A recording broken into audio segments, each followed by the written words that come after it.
think there's a lot that needs to be done earlier. I think schools are starting to realise that it's a problem, and they're starting to build in interventions, but these tend to be in Key Stage 4 in the last 2 years of secondary school, when the kids are too focused on their exams and their GCSEs, as they should be at that time.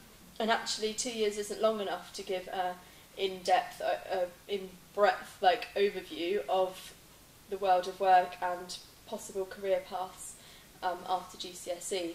So I think that schools need to start earlier, and they need to start in Year 7.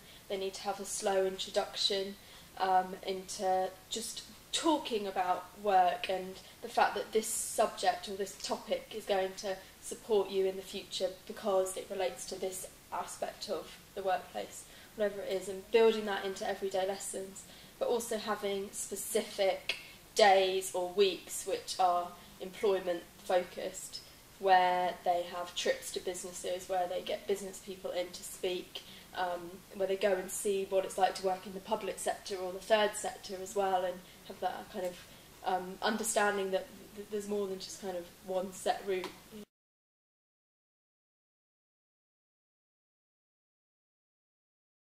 And that's what we're trying to do with Yes Futures, is build holiday programmes which then they don't take time out of academic lesson time, but they support the students' learning in school, and they, in the holiday times, they then go and do their kind of full day business trip or whatever. But I think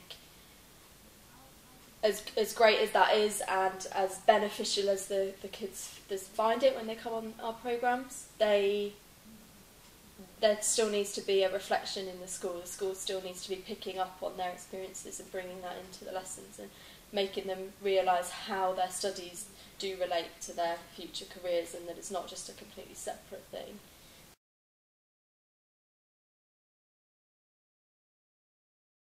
It's a really interesting question, and I kind of go backwards and forwards in my head about what I think the right answer is. And it's actually funny you ask it, because we've just done a survey where we've asked exactly the same question to parents, academics, people who work in schools, and young people themselves, and had a whole kind of array of answers.